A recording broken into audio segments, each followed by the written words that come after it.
We're right at noon, just so you know, Beth. Yep, I'm gonna open it up. I'm gonna admit everybody.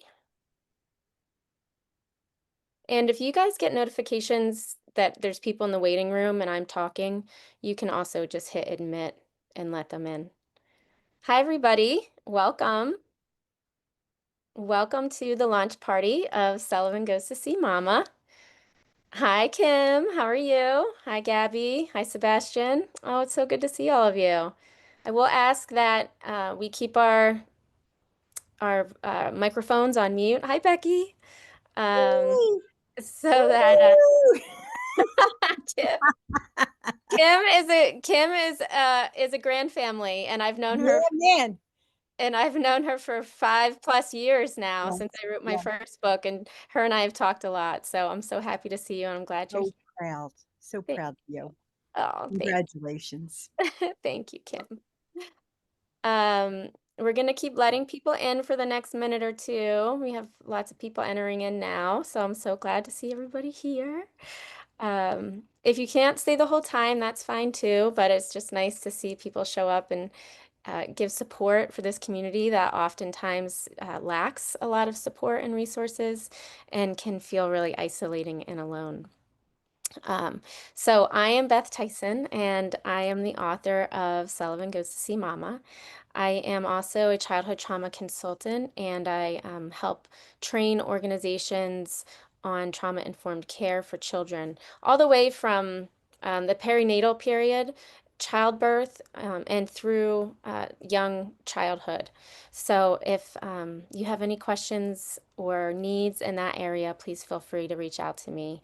You can always find me at my website, which is bethtyson.com, or or on LinkedIn, or you can just email me directly at beth@bethtyson.com. We have some more people coming in. Oh, there's my dad. Everybody say hi to John Winkler. That's my dad. So good to see like family and friends all come out for this. So thank you guys. Really touched by the number of people who signed up. I think the final count was like 273 people that registered. Now we usually only get about half or so on the actual live call, but this will be recorded, so I can send you.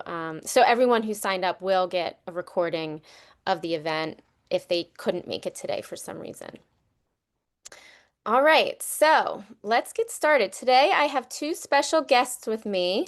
I have Bob Rubel, who is a grand family or a kinship family and who raised his niece from 8 years old, and now she's 31. And then we have Anna Beltran from Generations United, and also she is the executive director of the Grand Families and Kinship Support Network. So I'm going to turn it over to Anna to introduce herself and her organization because they're just doing such incredible work in this space, and I really wanted to collaborate and share this time with nonprofit organizations that are really doing important work for grand families and kinship families. Thank you so much, Beth. It's such a privilege to be with you all today and to launch this fabulous book that is so needed by so many families and professionals who work with the families. So as Beth mentioned, my name is Anna Beltran. I am the director of the Grand Families and Kinship Support Network, which is the first federally funded technical assistance center on the families. And technical assistance is such a strange phrase, but basically what we do is help professionals around the country in all 8 of these systems and nonprofit organizations, big and small, better serve kinship families. And we use the term grand families and kinship families interchangeably to mean grandparents, other relatives, and close family friends like godparents who are raising children when parents can't. So it's a very inclusive term, definitely includes people like my friend Bob. And that's essentially what we do. We offer an array of free of charge assistance. So if, example, you work in a school and you want to know how to make your communications more inclusive to the families, you can reach out to us at that link there on the right, and we will get back to you with resources and assistance. We also host essentially monthly webinars. We skip a month here or there, or we have 2 in some months, but essentially monthly webinars. We have learning communities of all sorts at various points in time. And then we have this website, which is linked here, that has a lot of resources on it. And as I say, everything is free of charge. You don't have to sign up to access these things. I wanted to give you a few examples of the kinds of assistance we give because it is big and small. It can be someone emailing saying, hey, I need a resource. I need a list of children's books to help children who are kinship families deal with their grief and loss. That's an example. Or I'm speaking to Rhode Island later this week because they've reached out and want to know what kinds of resources we provide to the family, to professionals working with the families. We can have convened peer groups to assist another person, another individual who wants to start, say, a statewide advisory group on the families. So you can see here a whole range of things. We've helped a couple of community nonprofits launch. We've helped some peer-led, so caregiver-led small nonprofits improve and increase their capacity and their fundraising and their boards. So really an array of things that we do and can do.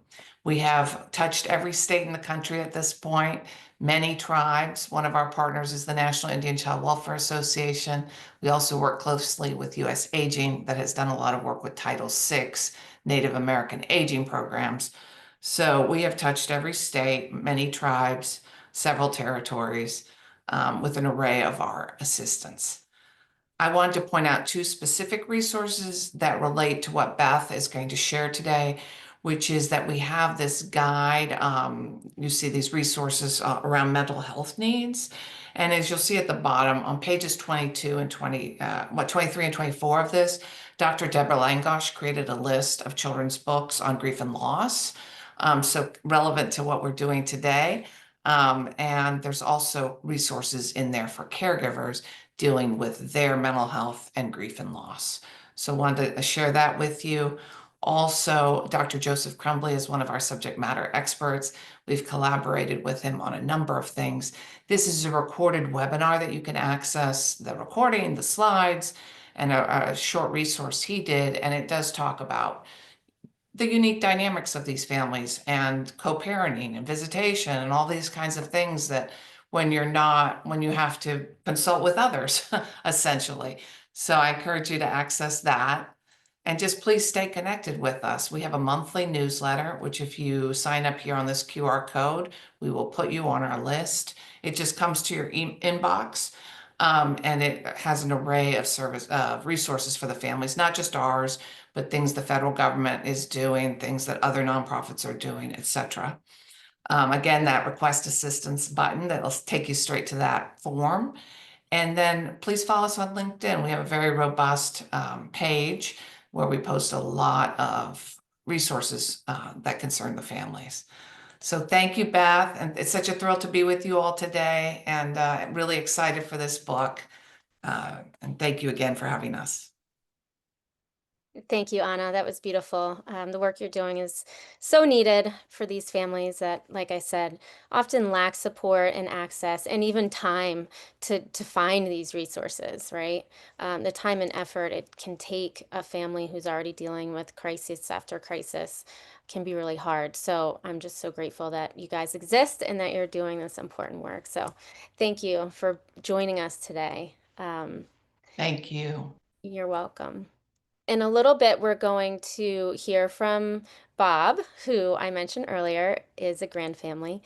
And until then, I'm actually going to read the story, Sullivan Goes to See Mama. So you're going to get to see it before it's really even out and printed yet. I mean, today you can purchase it on Amazon, but you wouldn't get it for a few days. So you're getting kind of the earliest peek and the very first time that I've read the book in public. So thank you guys for being here with me for this special book. I wrote it because I needed it. As a trauma therapist working with children in foster and kinship care, I saw the enormous amount of stress that supervised visits, also known as supported family time, can cause children, parents, and caregivers. And I noticed a pattern. It was repeatedly coming up that visits were really creating a lot of challenging behaviors between the adults and the children at home, either before the visit or after the visit.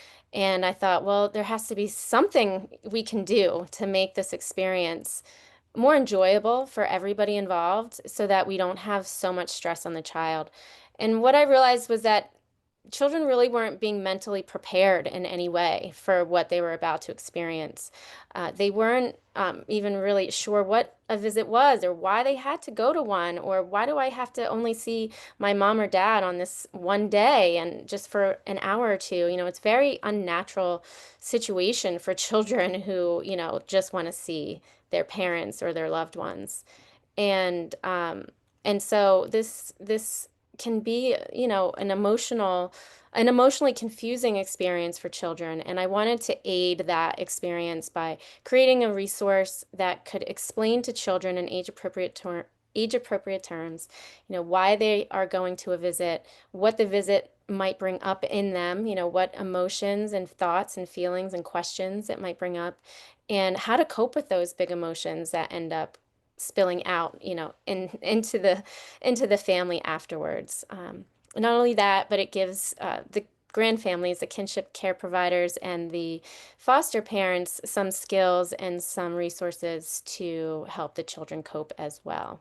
So it's kind of a small way that I can give wide access to lots of people and some trauma-informed care principles around these supported family time visits. And we're shifting out of the term supervised visit because we've found that some children feel really hurt by the words supervised visit. It can sound very judgmental to them. It can sound as though they've done something wrong. And they often associate sort of negative experiences with the system and with being watched and supervised. Can feel very just unsettling and uncomfortable for children. So I'm advocating for a shift in the language because I believe that words do matter. And I've proposed, and I know other people have as well, proposed using family time or supported family time to make it a little more palatable for children. So, with that, I will get started. That's somewhat about what the book is about. I'm going to share my screen. Please let me know if there's any trouble with seeing the document. Can everybody see my screen that says it's like a black and white with pink, a little bit of pink on it? Sullivan Goes to See Mama. Okay, great. So this is sort of a behind the scenes look. This is the e-document that I get from my book creator. And basically it's kind of like a proof, an electronic proof of the book, since I don't have a hard copy right in my hand. Plus, showing a hard copy doesn't really show up as well. I have to awkwardly hold the pages. It's no fun. So I decided to give you a little behind the scenes look at something that I've been working on over the last, I guess it's been over 2 years now, to create for children who really need support in these situations. I've dedicated the book to every child navigating supervised visitation, and also to my daughter, Evie, whose example of determination inspires me. It's illustrated by Karn Parkata and is created like the formatting and the design of the book is created by Bear With Us Productions. Can everybody see these first 2 pages where the page on the left says living with grandma was still cozy? Oh, and I should mention that this is my second children's book for anybody who doesn't know.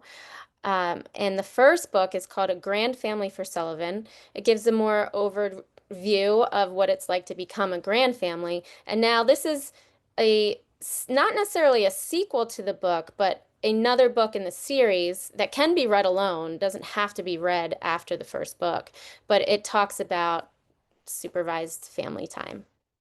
So page 1 is starting here with little Sullivan looking at this picture of him with his parents, and he says, "Living with Grandma was still cozy, but I missed Mama and Papa so much." "Hey, little buddy," Grandma said. "Hi, Grandma. Will you play with me?"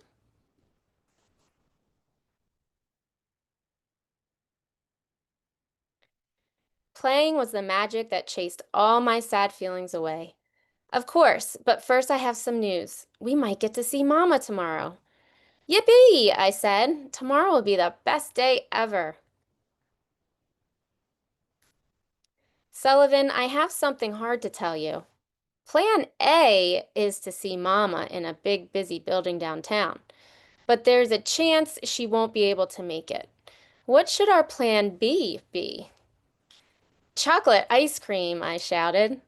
"That sounds like a solid plan B," Grandma said with a smile. The next day we drove to the big, busy building Grandma told me about. "It looks scary," I said, clutching my truck. "It's normal to feel nervous in a new place like this, Sullivan." "But what if we don't have fun? What if Mama doesn't want to see me?" Grandma's face softened. "Oh, sweetheart, Mama wants to see you, but sometimes grown-ups have a hard time showing it. No matter what happens, we'll get through it together."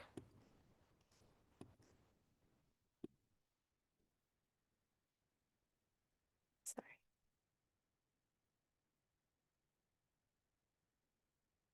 Inside, we met a friendly worker.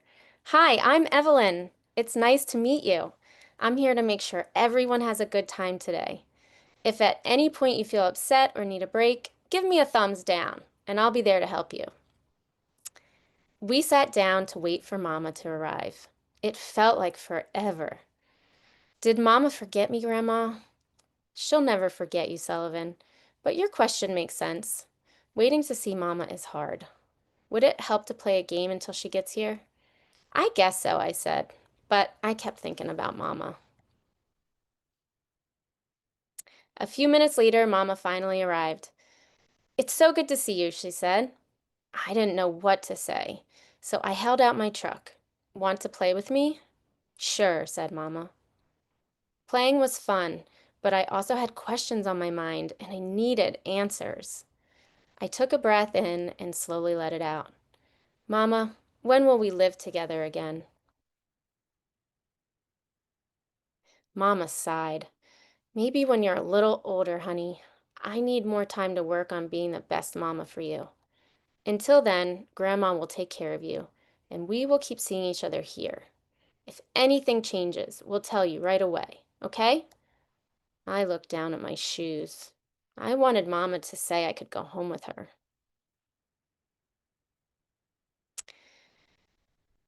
"None of this is your fault, Sullivan, I promise," said Mama. I looked up at Mama with surprise. "How did you know my next question?" I asked. "Because when I was little, I went through tough times too, and I blamed myself. I want you to know adult problems are never a kid's fault." "Phew, that's a relief," I whispered, hoping she was right.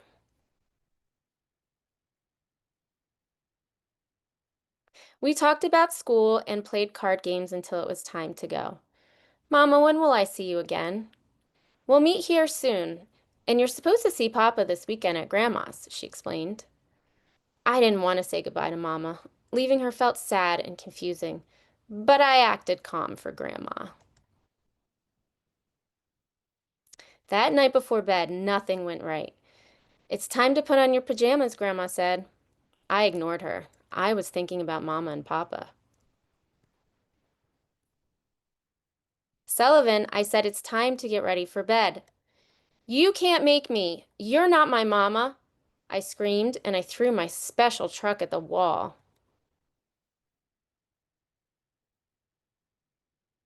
"Sullivan, I feel angry, and I need a minute to calm down." Grandma stormed out of my room and slammed my door. Tears popped out of my eyes. I felt like the worst kid in the world. After a short time, I heard Grandma's voice, which was softer now. I'm sorry for slamming the door, Sullivan. I probably scared you.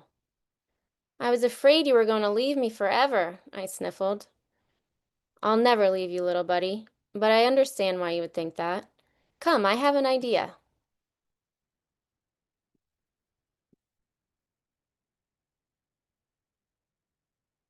When I get upset, it helps me to scribble extra hard with a crayon. Would you like to try it? Asked Grandma. Sure, I'll take the purple crayon. I'll use the blue one, Grandma said.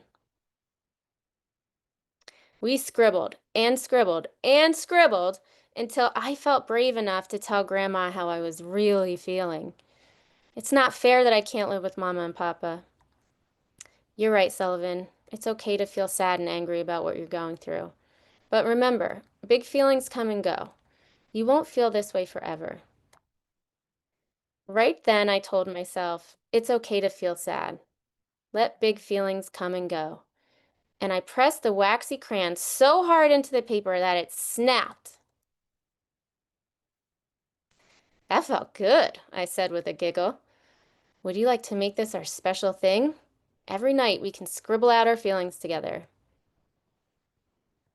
That's cool with me, I said with a yawn. I think I'm ready for bed now. Will you sit with me while I fall asleep? I'll stay right here, said Grandma. She tucked my blanket around me. As I closed my eyes, I whispered, You might not be my mama, but you're the best grandma ever. She smiled. Thank you, sweetie. Being your grandma is kind of like driving a truck. Sometimes it's bumpy, but it's always worth the ride.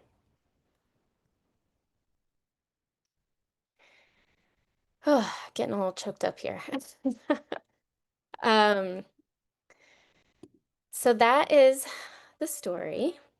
And in the back of the book, I talk a little bit about some coping skills for children that were created by my daughter when she was 8 years old. She's now 9.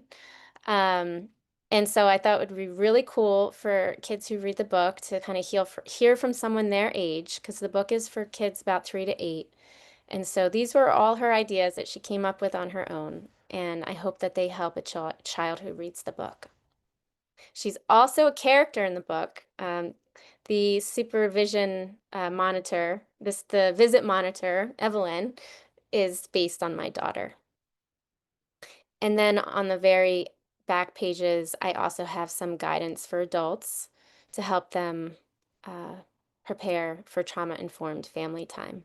We're going to go over some more of these in the training that will take place in a few minutes. Hey, buddy. Go. Hey, he's okay. He has to go potty, I bet. Oh, we got to mute. Yeah, he's just trying to be serious about her. Go put your Give football somebody socks off on, mute. baby. Okay.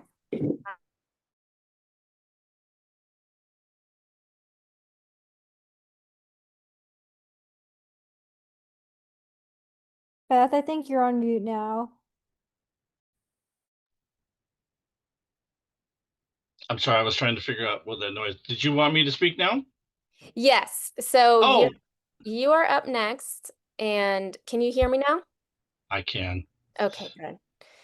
I'm going to unshare my screen. Am I still sharing my screen? I don't think so. Yes. Oh, I am. Okay. Hold on. Huh. Hold on a minute. What about now? Do you see the gallery of photos? Looks like it's a bunch of Facebook links. Oh, weird. Sorry, guys. At least that's what I'm seeing. Ah, hold on. Me too. Really? Facebook? I see Zoom. All right, how do I get out of this sharing? Let me try, because it's not saying I'm sharing. Oh, stop share. There it is. Oh, it was hidden. Okay. Sorry, now you guys got to see a little bit of my personal notes. Anyway, so moving right along, thank you guys for your patience. I would love to introduce you all to Bob Rubel. Am I saying that right, Bob? Yep, you absolutely are. Okay. Yep, I just yep. wanted to double check. Well, Uh, thank you. yeah. My name is Bob Rubel. Started out as a relative caregiver, aka kinship grand family caregiver. I raised my niece from age 8. Sister was not doing well. After the short story is, I made a phone call. They came in, took care of the business, and then I got a call about the next day and said, "Hey, you're the only one that can do it. And if you don't, she's going into foster care." So that's kind of how I started my journey. First of all, I also want to say great thank you for Anna, that network and that resource that she gave from the Grand Family Kinship Support Network is something that's just amazing. I don't think there's anything in there that nobody's thought of. It's always there. So please use that. I actually use that sometimes when I'm helping people, so it works great. Um, Beth, the book is, I'll just say this about this is, and I might get teary eyed along my way here. I wish this book or this information was there when I started out. You don't, this was a formal case, so the agency did not prepare me or anything on what to do, what to expect, emotions. I didn't have children of my own. So it was really a quite an interesting thing to figure out, what am I supposed to do? And then also, how is my niece feeling? Um, so it was really something that I wish I had available to put into my toolbox, because as most of you know, if you're dealing with kinship, you didn't get a manual. You didn't understand how all the emotional things, to me, trauma was getting hit with a softball. It just wasn't anything, you shake it off and you move on. It didn't quite understand it. So it's amazing to me.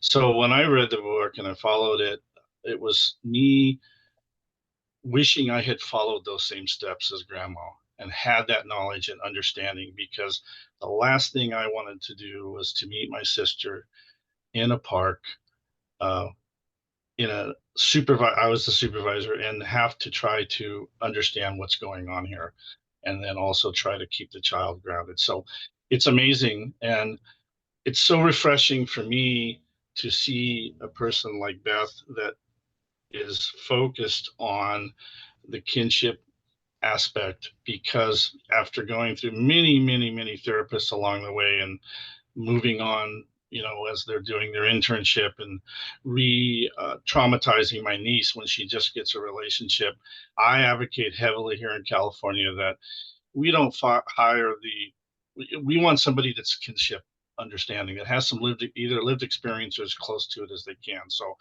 I really welcome that. um, I actually let my niece read this. Hopefully that was okay, Beth.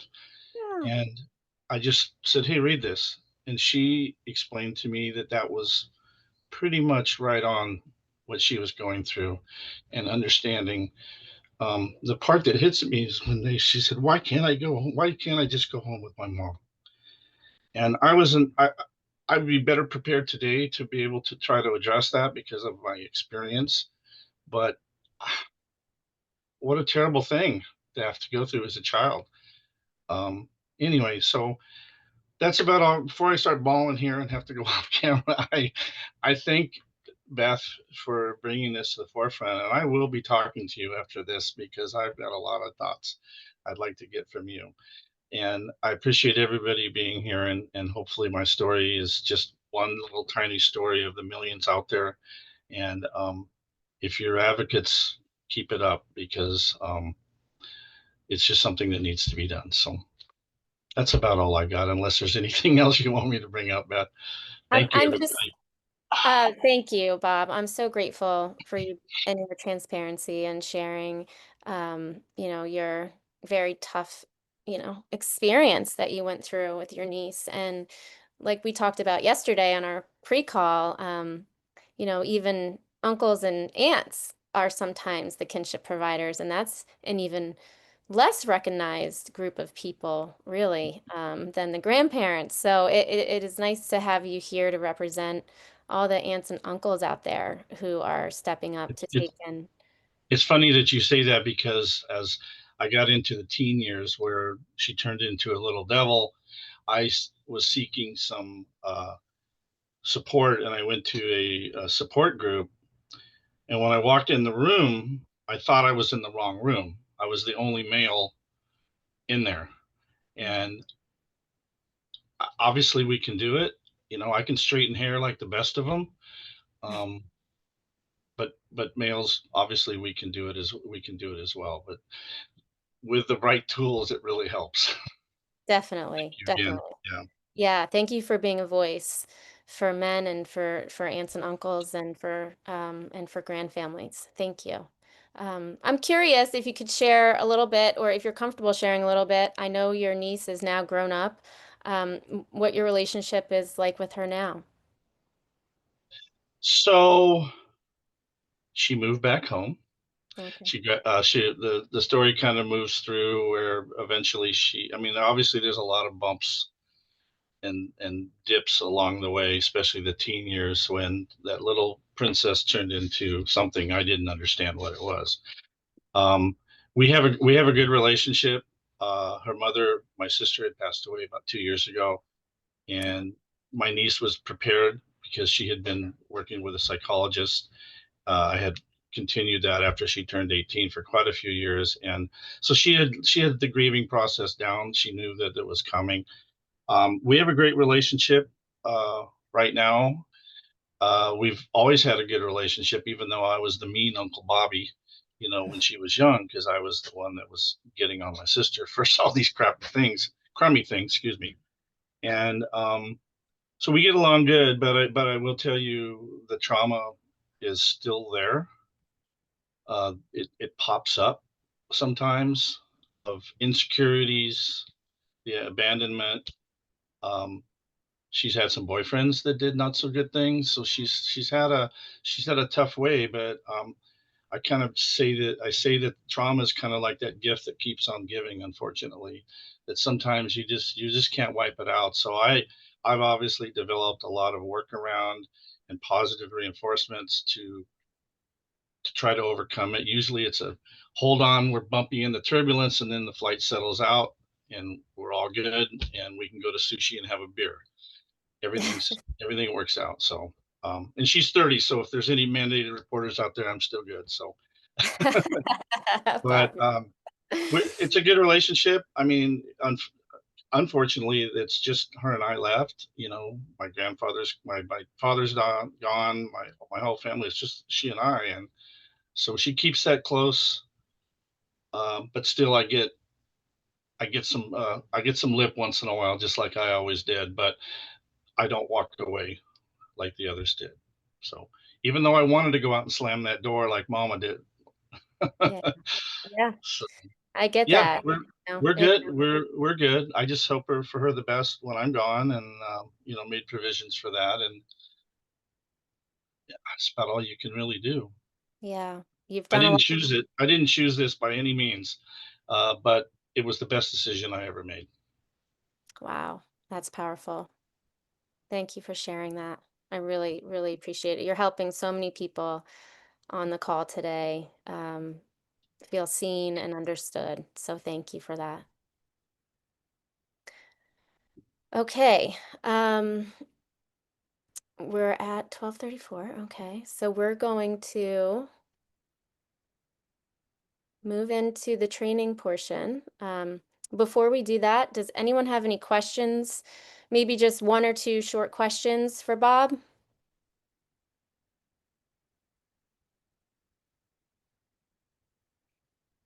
Feel free to put them in the chat and I can read them.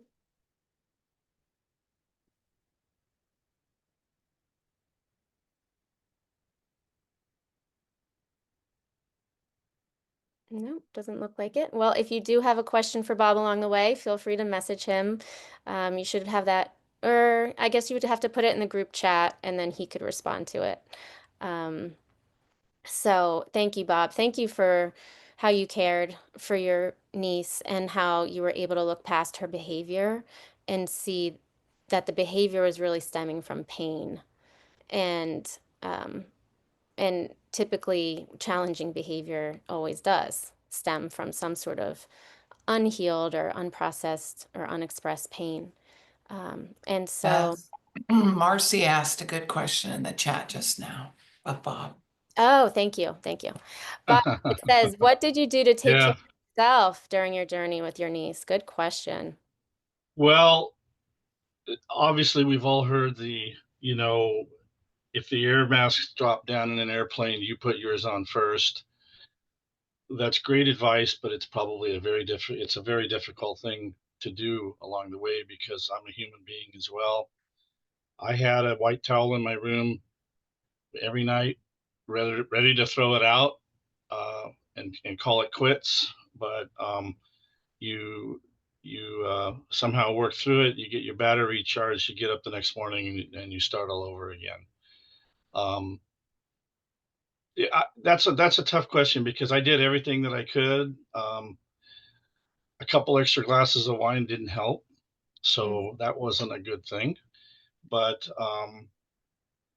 just try to have time away. Luckily we started some overnight visits and weekend visits, so I was able to go out and be a human adult again for a couple days, and only to have to unwind everything when she came home and start over. But it was good.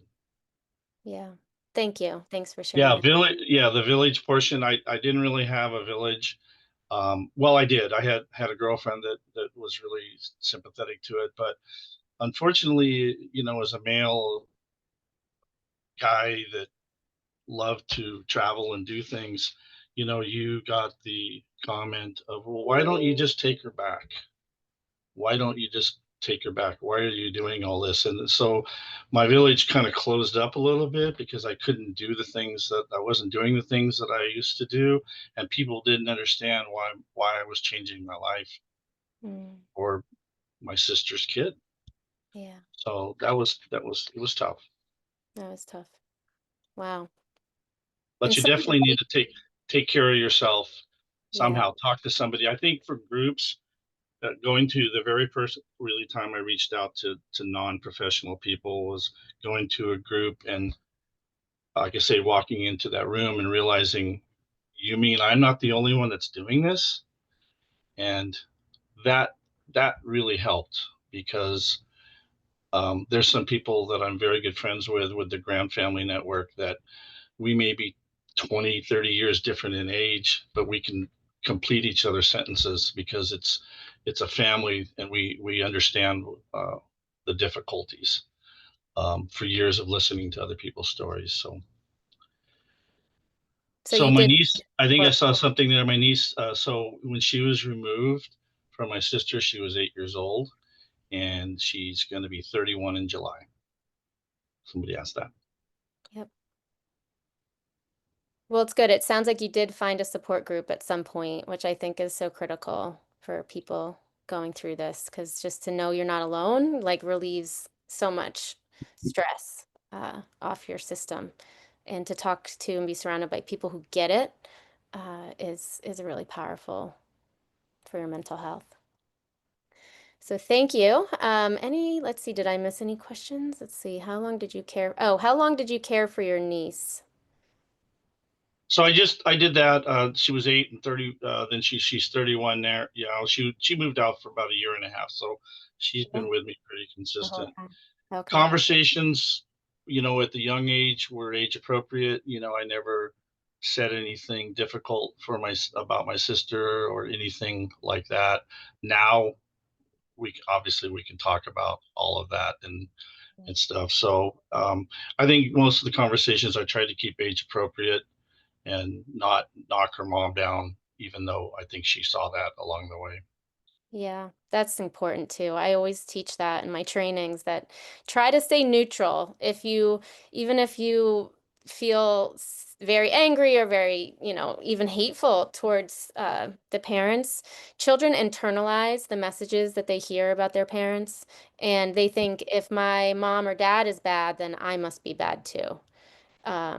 If And so when they overhear conversations, you have to be really careful because they're listening to everything.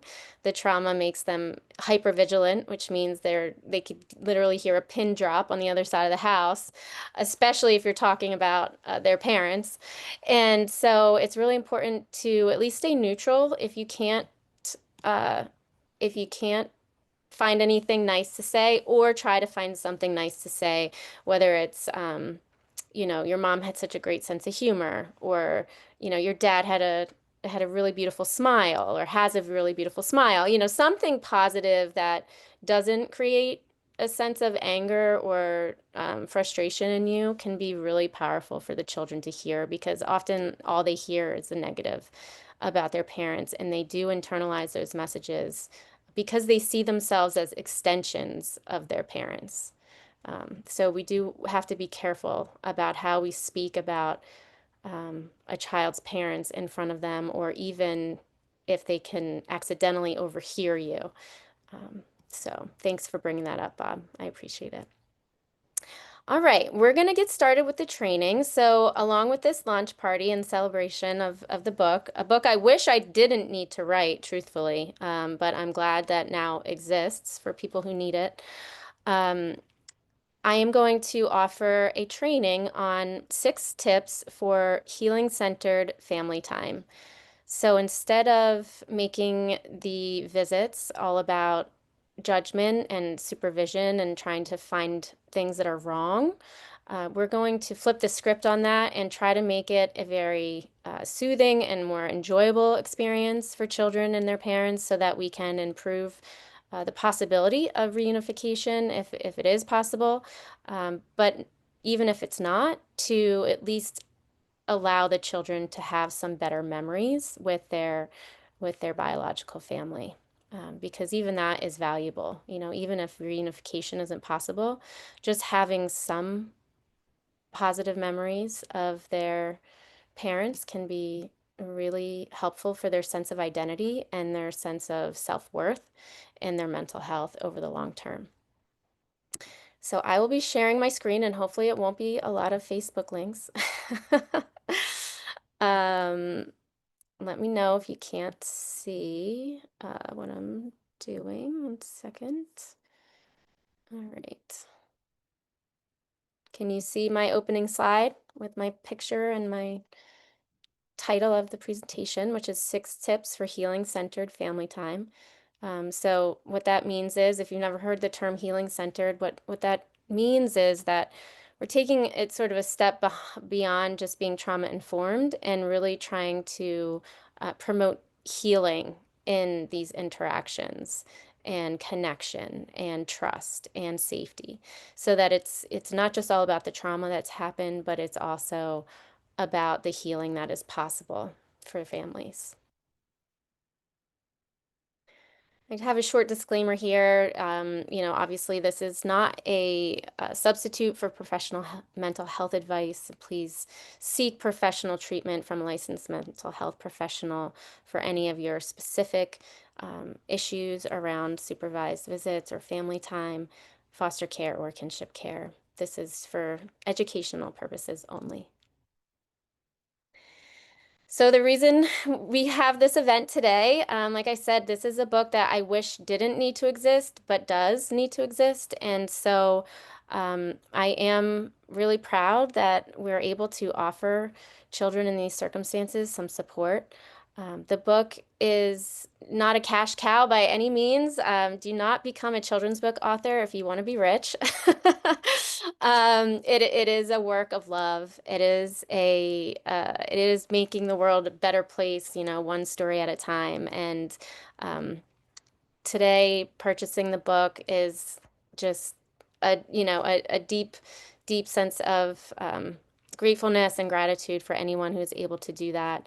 I do donate copies of both of my books, A Grand Family for Sullivan and Sullivan Goes to See Mama, to any kinship family that I meet, either online or in person. So if you do know somebody who's in need of this story, but maybe doesn't have the extra cash to purchase it, please reach out to me. Sarah, if you're there in the background, my amazing assistant, if you could put my email address in the chat as so anyone can email me if they know a grand family who needs a copy, or a foster family for that matter.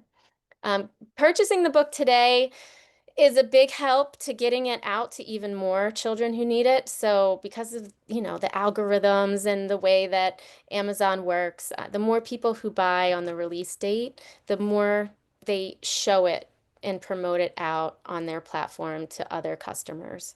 So buying today, if you're considering purchasing, is really helpful just to help spread awareness. The other thing that's super important is if you do buy a copy is to leave a review. It can be literally one sentence, but the reviews are super powerful for helping to push the book out to more customers. So the more we get, the better. And yeah, that's pretty much my spiel for that. I don't like having to sell it. I wish I could give it away for free, but unfortunately, this is the way the world works. But if I could give it away for free, I would. So, oops, I'm missing a section on my agenda. So It's good practice for you getting started. thank you. Somebody's off mute again. See if we can make sure everyone's on mute. So 6 tips for healing-centered family time. I added a tip because I originally was going to be 5 tips, but I had one more thing I needed to share. Then we'll do a question and answer, and then we're going to do the book giveaway. So I will be giving away 10 copies of the book today. Oh, there's my first bullet point. A short, very short overview of what developmental trauma is, just to kind of set the scene for healing-centered family time will be the first section of the training. So developmental trauma, and Bob mentioned this in his talk about what his niece went through and what he went through. Developmental trauma is a type of chronic exposure to toxic stress, neglect, or abuse during early childhood, particularly during critical periods of brain development. So that would be during the prenatal stage and during infancy, as well as toddlerhood, and even into the elementary age years. Those are the most critical years of brain development, and it sort of sets the foundation for the rest of the child's mental health throughout their life, as well as their physical health. So not only does abuse, neglect, and exposure to stress impact our long-term mental health, but it also has been proven to impact our physical health. So our brains and our bodies are not separate entities, even though our society still likes to stigmatize our mental health.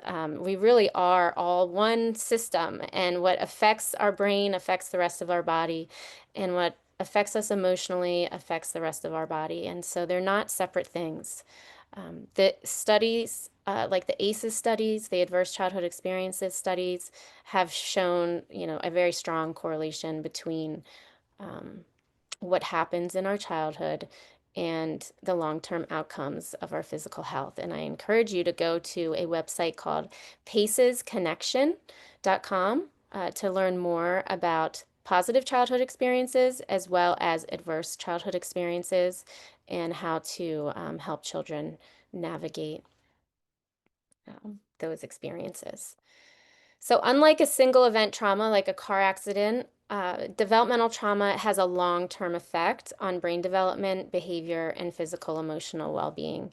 So not that an incident like a car accident isn't traumatic, it is, and it can affect your developmental ability, but this chronic ongoing exposure to stress, these may be more like micro traumas or relational traumas, pain, hurts and pains that happen through relationship with others that leads to this long-term impact on physical and emotional well-being.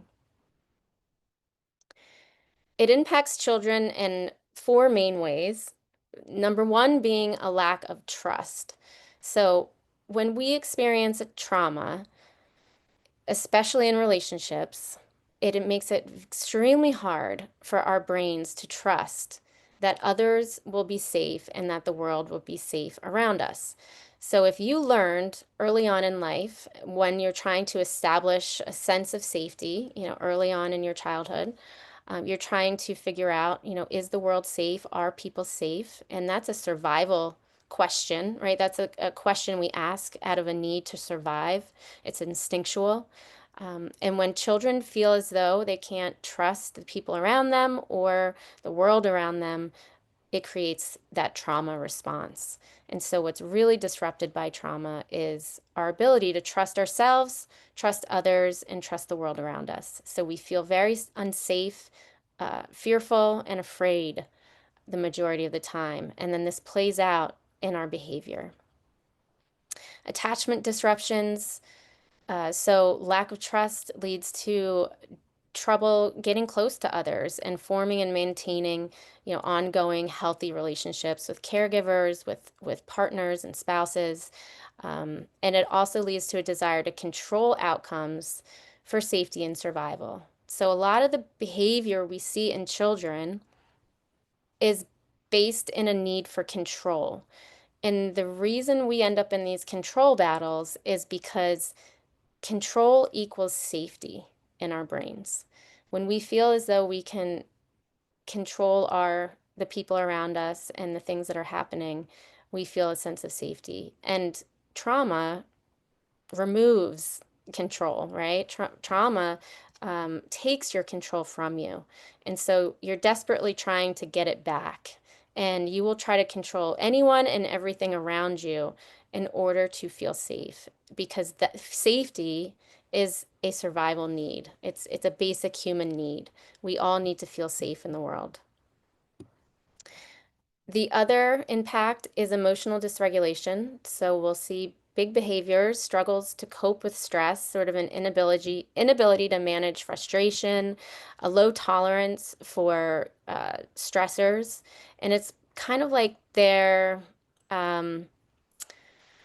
what would you say? Their tank is empty, right, for stress. Like they've already been stressed so much in early childhood that they don't have a lot of capacity to manage additional stress and cope with it well.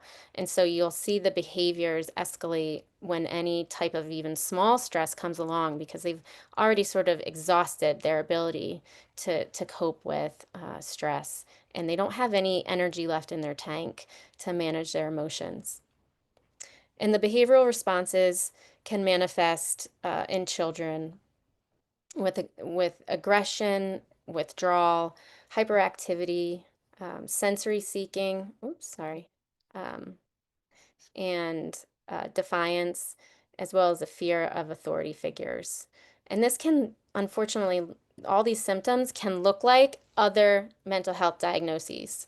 So oftentimes we see children with trauma diagnosed with ADHD, which is, looks like a child who's very hyperactive and unable to pay attention and to focus on things. They may be diagnosed with oppositional defiant disorder, when really they're being defiant and oppositional because they're looking for that control in order to feel safe. And so it can look like other diagnoses, but actually be trauma. Same goes in reverse. It's hard to decipher, which comes first. But what I say to professionals is always to assess for trauma, and there are trauma assessments out there, to assess for trauma along with these other diagnoses before assuming that a child has ADHD or assuming that they have ODD. Find out about their history and their exposure to trauma if possible, and go through a questionnaire or through an assessment with on trauma and whether or not they meet the criteria for developmental trauma or PTSD. The four most common trauma responses, which are often activated by sensory experiences like smell, touch, sound, and sight, are the fight, the flight, the freeze, and the fawn response. The fawn response is the most recent addition to the trauma responses, and basically what it means is that a child will actually do the opposite of showing challenging behavior. They'll be overly compliant. They'll be a model citizen. They will be a straight A student. They will be the captain of the cheerleading team. They will go over and above to protect themselves from harm. So they will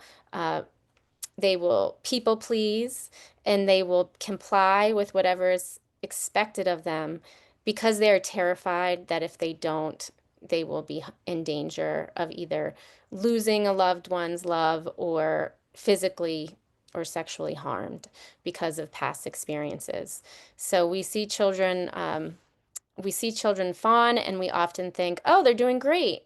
They're getting straight A's, and they're doing really well in their foster home, and they're not causing any problems, and they're not rocking the boat, and they're doing well. And I would hear that from some of my families, and I would be like, oh, that's concerning from my perspective, because I know that children who are scared are very compliant a lot of times. And it's almost they're almost more deeply afraid than the ones who are acting out, because the ones who are acting out at least feel enough safety to show unlikable qualities and to push back.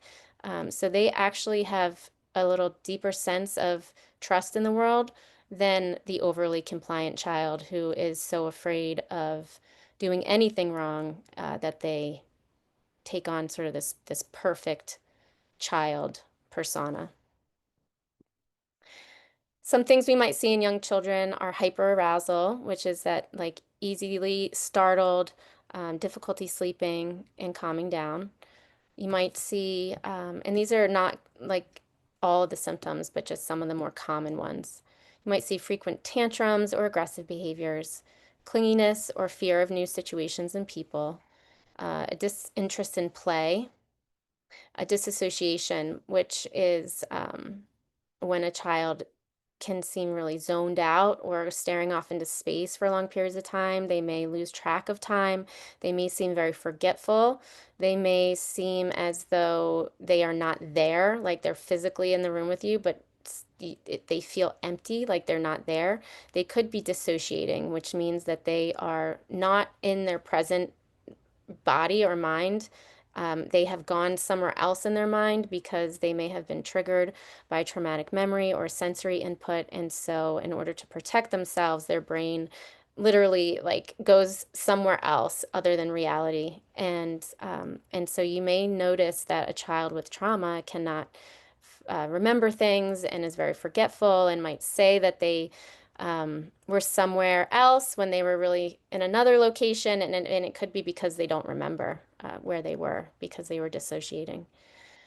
So you can see how this gets murky and tricky to pull apart what the cause of a child's actual behavior is.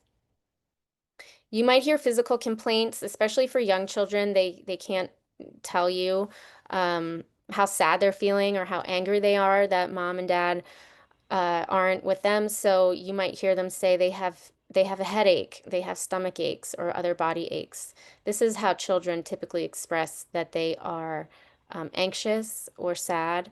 They feel it in their body, and they express it through saying they have stomach aches and headaches. Of course, always have these symptoms checked by a medical professional to rule out any underlying medical causes. But if there doesn't seem to be any, and your child frequently has diarrhea or headaches or migraines, you want to look deeper into seeing if there is some trauma in their history. Regression in development. So a hallmark sign of children who have experienced trauma is that they may have started to make some leaps and bounds in their development, and now suddenly they've regressed. And a child who has started talking or has started reading is unable to read or unable to walk or unable to use the toilet properly when before they were using it. Now they're wetting the bed again. So anytime you see a regression in a child's behavior, it's a red flag. So now we will get to focusing on, I wanted to just give some of that background so that people who are new to the concept of trauma and on the call today can kind of have an understanding of why this is so important, why we need to really make our family time and supervised visit time more trauma-informed and healing-centered.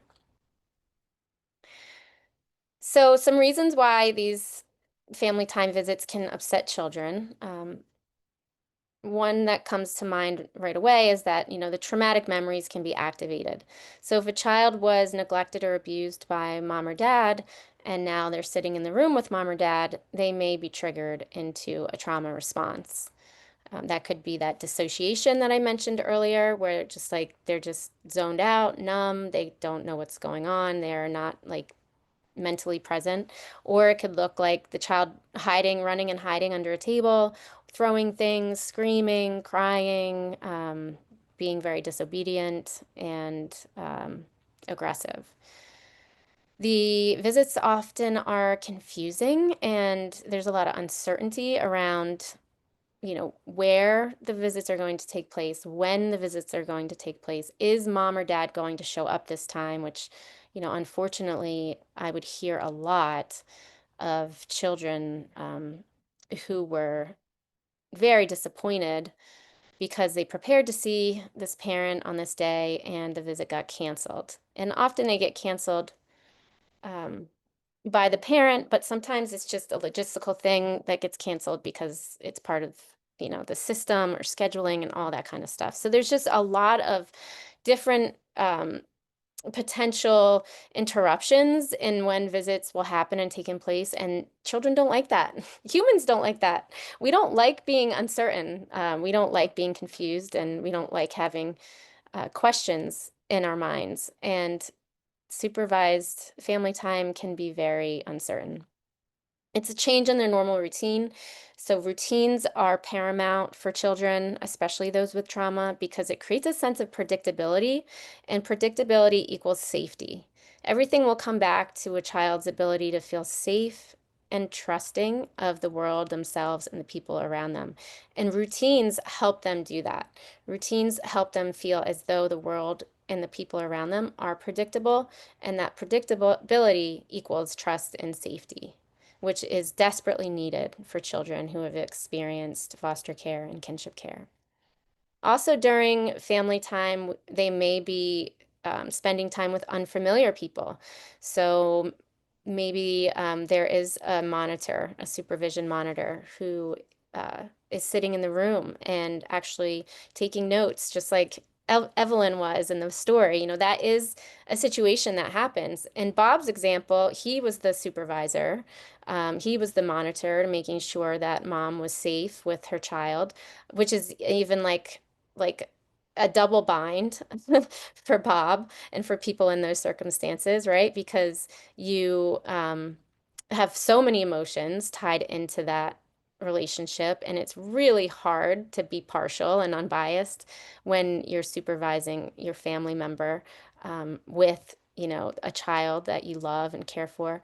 So those situations are also really difficult and can and be stressful for everybody involved. And the children pick up on that, right? They pick up on the tension and the stress. Even if we're smiling and pretending that everything's fine, they know that we're not. They can feel it and sense it in their bodies. And then, there's separation anxiety. So ending visits can be really difficult. And just the thought of having to say goodbye again can trigger a child's, intense separation anxiety, because they've already lost so much in their short lives. And here they are being asked to say goodbye again and again and again. Um, and so, that clinginess and that need to attach to someone, or the opposite, really withdrawing and pushing people away with challenging behavior, can be a result of separation anxiety. There's also loyalty issues. The child, if they're old enough, they could be thinking about like, oh, well, if I have a nice time on my visit with mom, is my aunt or uncle or grandmother going to be mad that I had a good time with them? If I don't have a good time, does that mean that there's something wrong with me? Um, if if I'm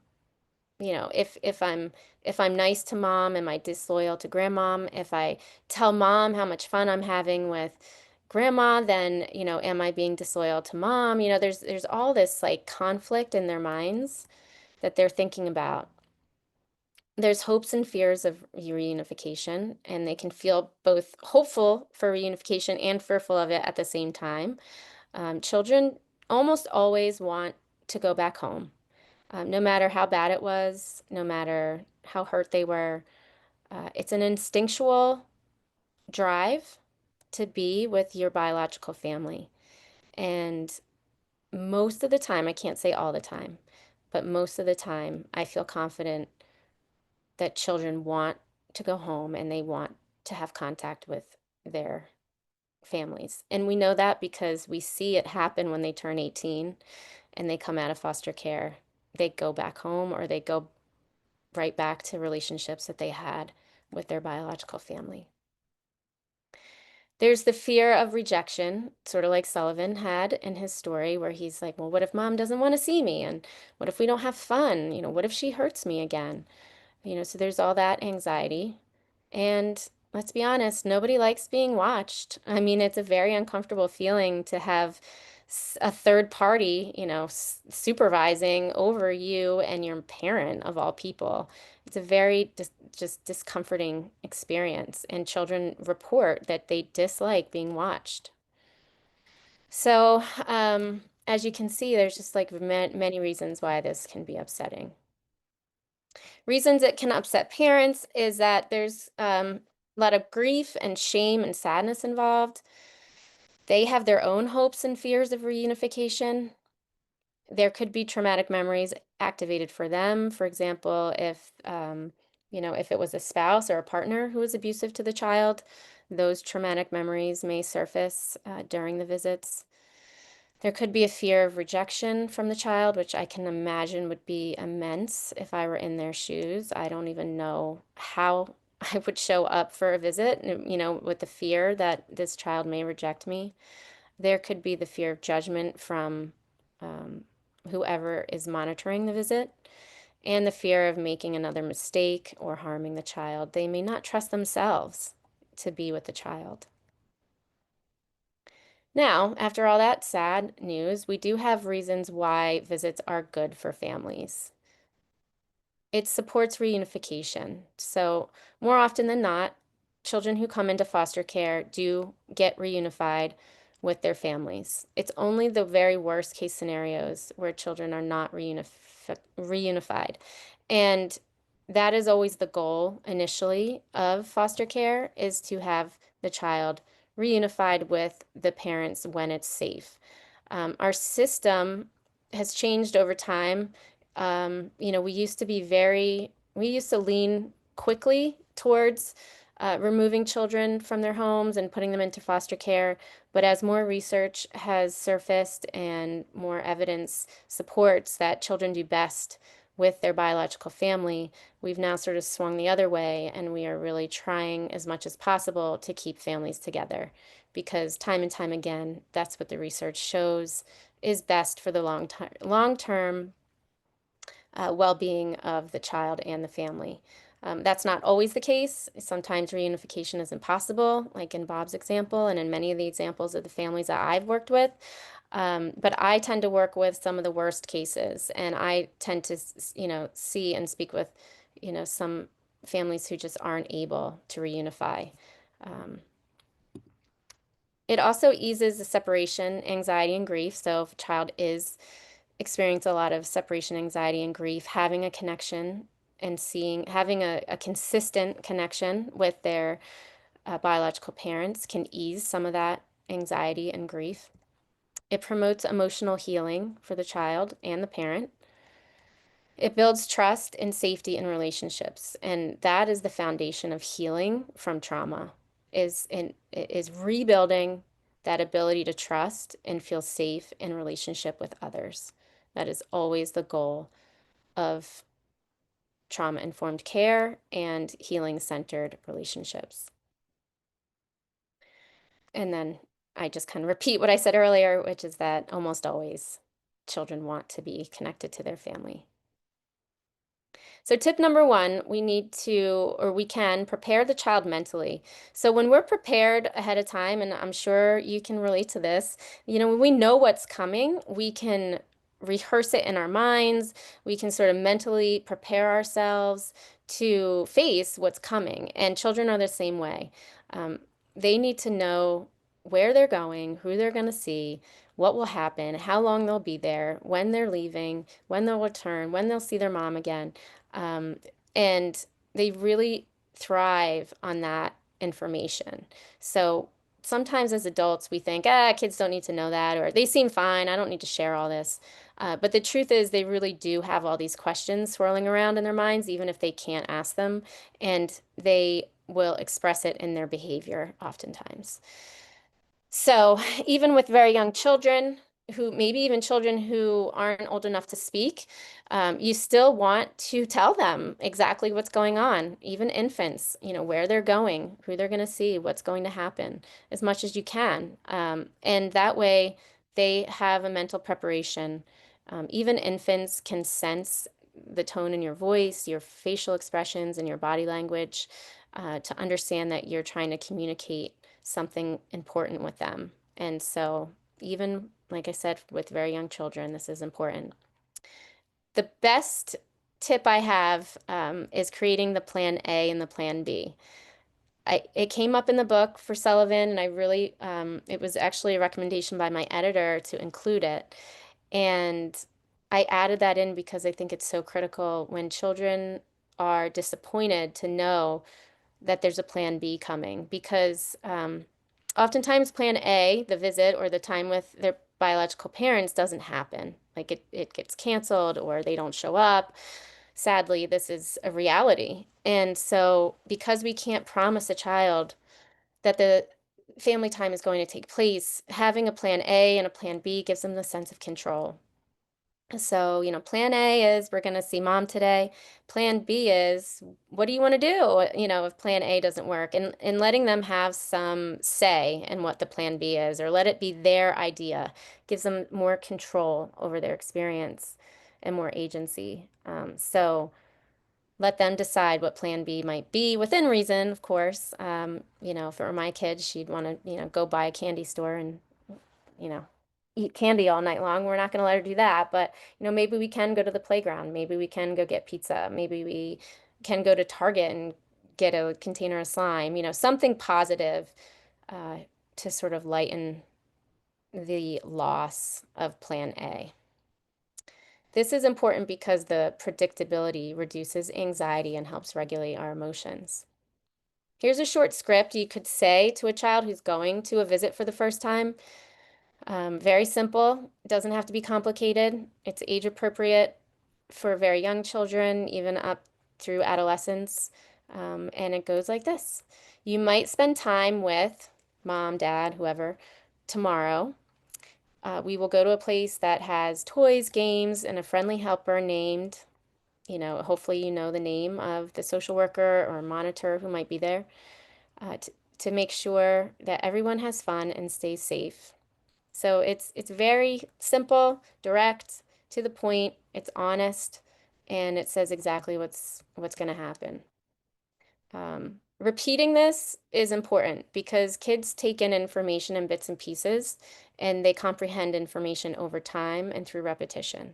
So just because you explain this to them once doesn't mean they're going to fully understand it, depending on their age. So you'll want to revisit this explanation a couple of times for someone who is, not old enough yet to really understand. We can also use emotion coaching, so help children name and normalize their feelings before and after visits. You can say things like, it makes sense to feel excited and nervous at the same time. I would feel that way too. Or, you're not alone in this. I'm here to help you through your feelings. So kind of just validating and empathizing with their experience instead of, oh, stop crying. What are you crying for? Which is kind of the way it used to be done.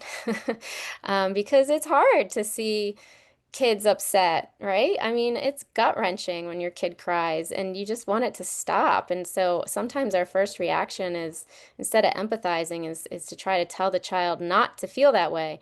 Well, I don't know anyone yet who's ever calmed down from being told to calm down, you know, or stopped crying from being told to stop crying. It usually just makes them cry more, or they repress the emotions and then they just come out later in a worse way. So really, it's better to turn into these feelings and then help them move forward. So validate how they're experiencing their feelings and then help them through it. You can also offer like a chart or like a feelings wheel that you could just print offline of all the different emotions, and the child could point to the different emotions they're feeling and normalize that they may be feeling multiple feelings at once.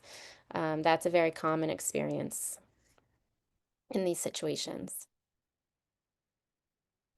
We also want to create a very safe environment during the family time. So whether you're a monitor, a caregiver, or a professional, if you have the ability to create a safer environment for the child, emotionally safe as well as physically safe, then that is something the child will benefit from. And another one of my favorite tips is to provide a signal the child can use for help or breaks. So giving the child some control over what happens during the family time. And we can do this with a symbol or signal. So in the book, you might remember that Sullivan is told by the supervised visit monitor that he can give a thumbs down if he's feeling upset or needs a break, and she'll come over to give him a break and kind of, support him through that. That can be a really great way for children to feel a sense of control over the experience. And sometimes just knowing they have the option to communicate like that is powerful enough to reduce their anxiety and to help them feel safe. They may never use it, but just knowing that they can is really powerful.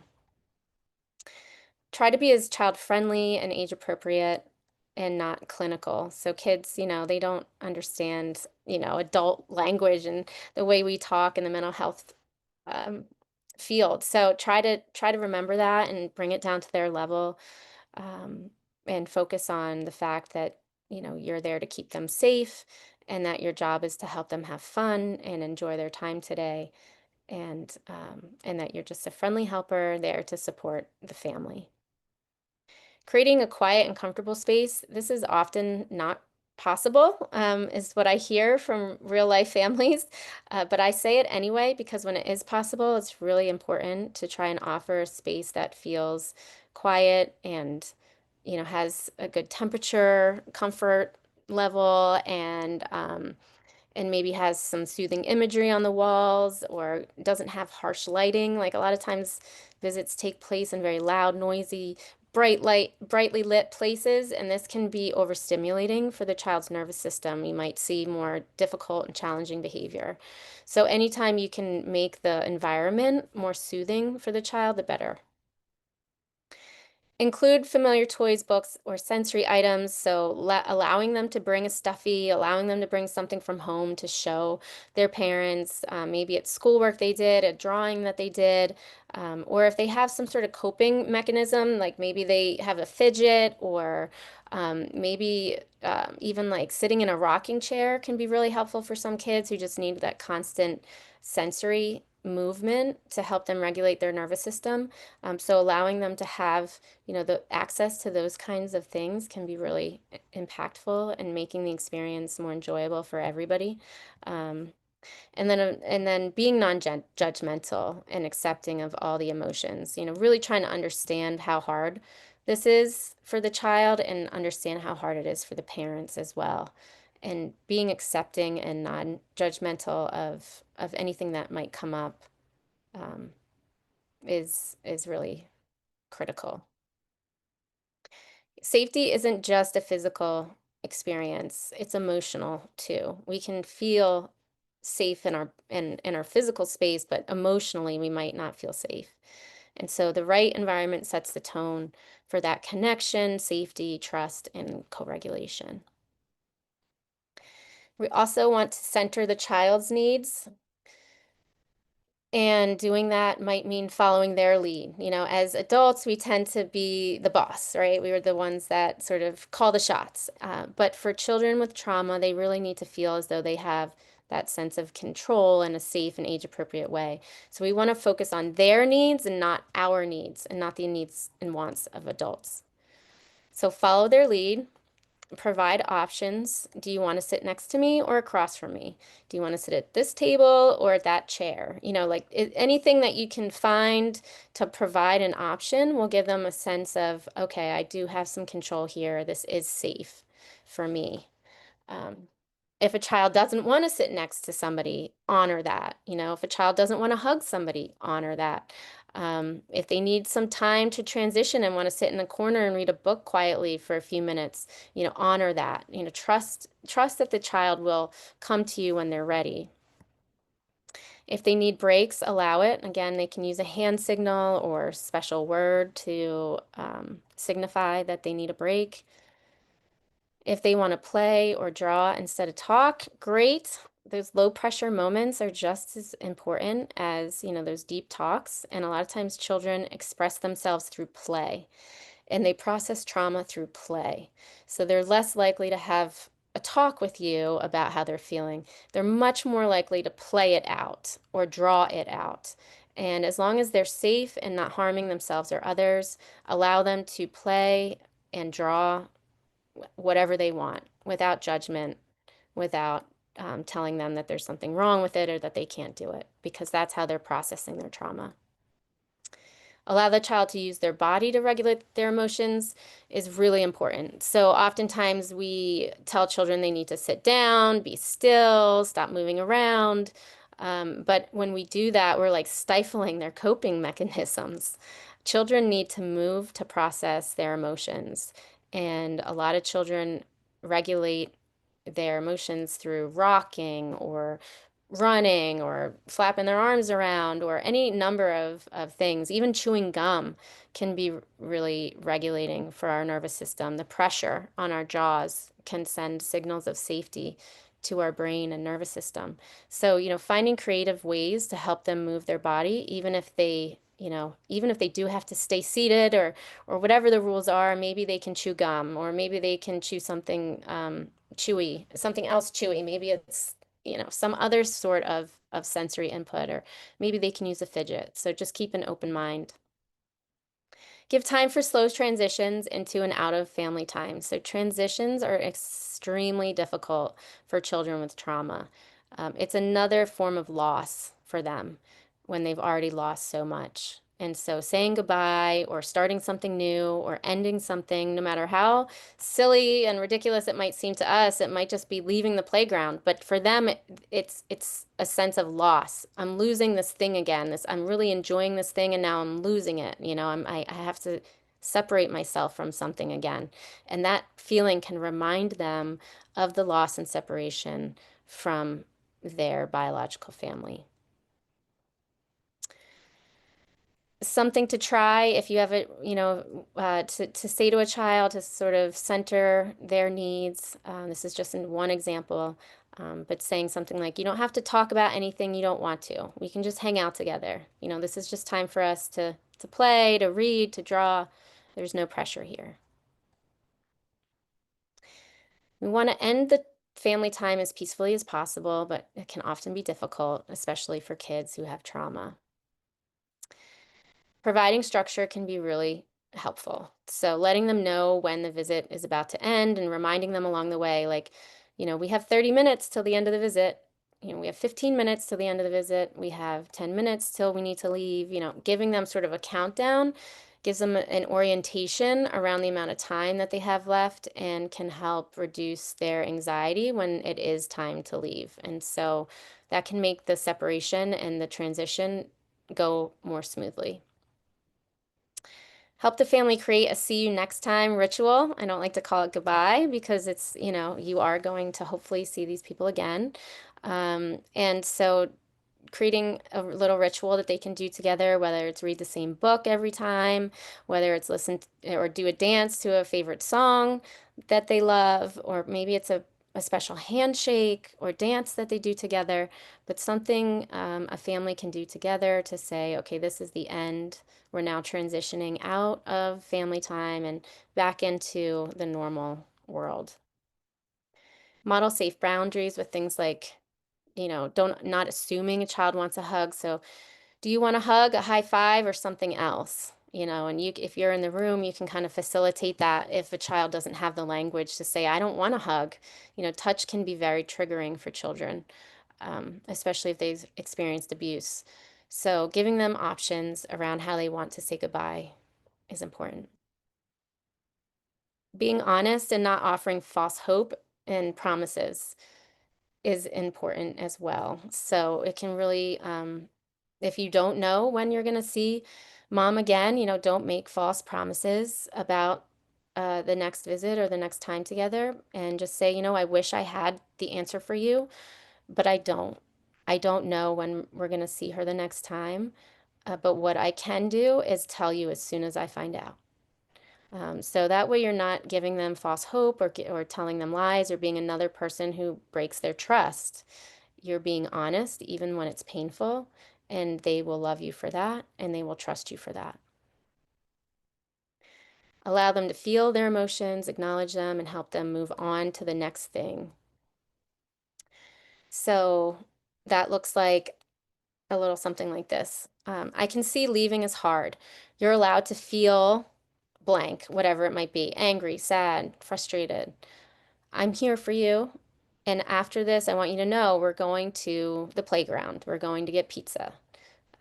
Would you rather stomp your feet or race me to the car? And that can be, it's going to be done a lot more smoothly than that, in a relationship. Obviously, I was trying to squeeze this in on the slide, but it gives you an idea that, you want to acknowledge what they're feeling, let them know it's okay to feel that, let them feel it for a while, be present with them. But then some children need to be distracted and kind of helped to move out of the stress. So that's where you can start transitioning to, okay, this is what we're doing next. And then giving an option, like, would you rather stomp your feet really hard and get out all your feelings on your way to the car? Or would you rather race me to the car? And it could be something else that's appropriate for the child. But, this way, we're letting them feel seen and heard and validated, but then we're also teaching them how to move on out of the big feelings and onto something else, because in life that's what we have to do, right? We can't just sit in the feelings all day long. I mean, we need to feel them to a point, but then some children need help getting out of the stress response, and we can do that with some positive distraction. Oops, I think I have the same slide, sorry. And then tip 6, I added on post-visit support. So I'll just go through this kind of quickly, but because we're out of time. But it's normal for children to struggle to manage their behavior after family time. When they get home, have a ritual there, whether it's music, snack, cuddles, or reading, something the child enjoys.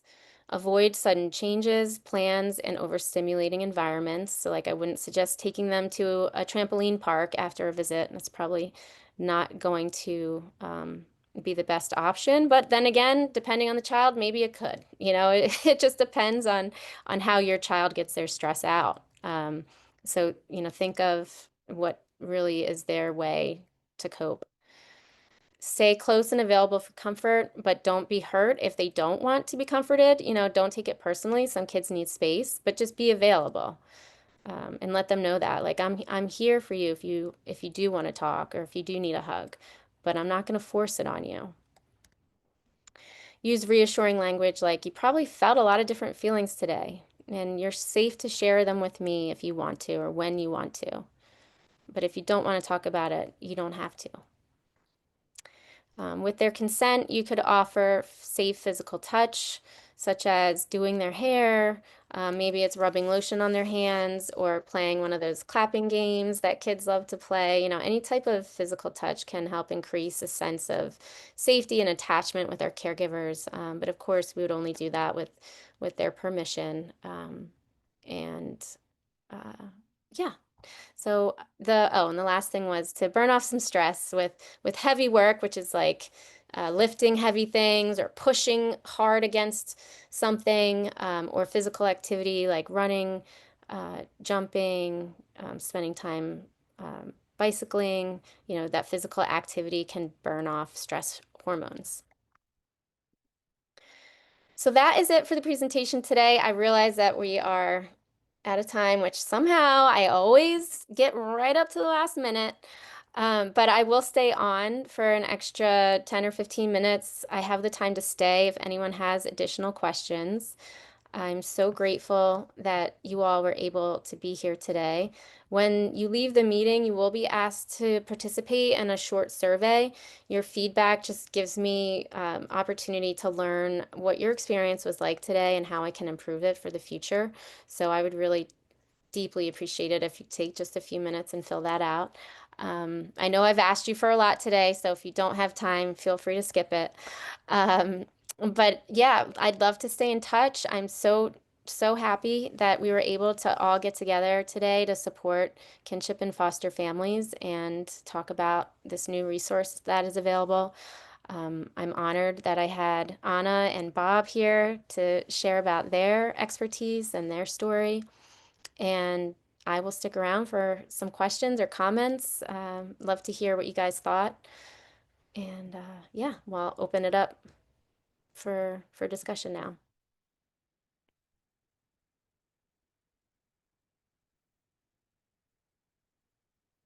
All right, let's see. Thank you. I guess we can take everyone off mute for anyone that wants to ask a question or share a comment.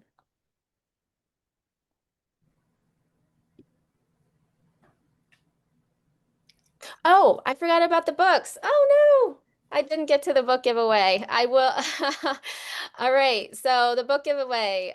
The first 10 people to put their name in the chat will win the book. And what I'll need from you is for you to email me your mailing address. So if you were one of the first 10 people to put your names in, I need you to email me at beth@bethtyson.com and send me your mailing address.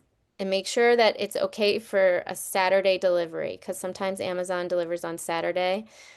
So make sure it's a home address so that someone can be there to receive it. If it's a work address, sometimes it gets lost on Saturdays if they deliver that day. Okay, great. Thank you guys. All right, any questions? Let me see in the chat.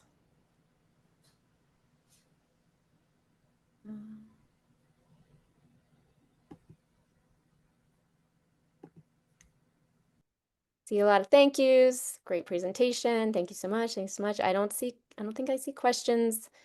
Sarah, did you notice any questions that came up while I was speaking? If she's there, hopefully. She might have had to leave. She might have left. Oh no, she's there. There will be a recording of this presentation sent out once I get it, once Zoom sends it to me. And again, if you can purchase the book today, it'll really help the proceeds or the promotion of the book.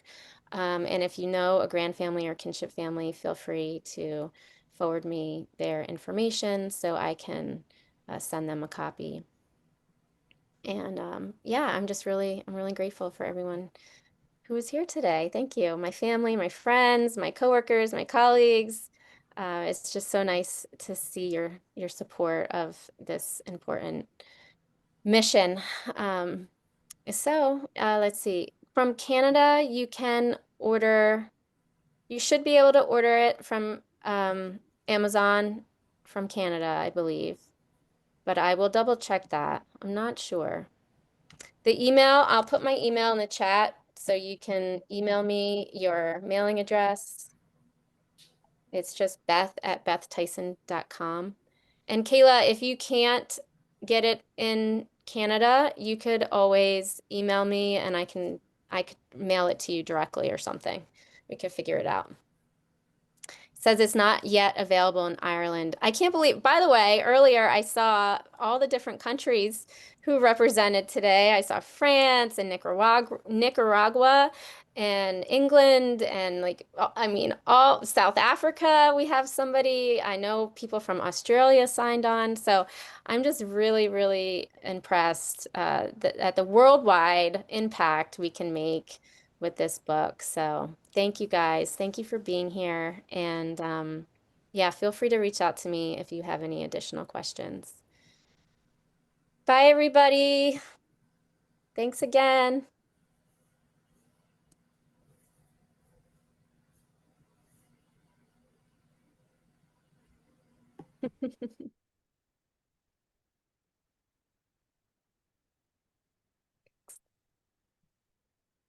All right, I'm gonna close out and everyone have a great rest of your day. Thank you.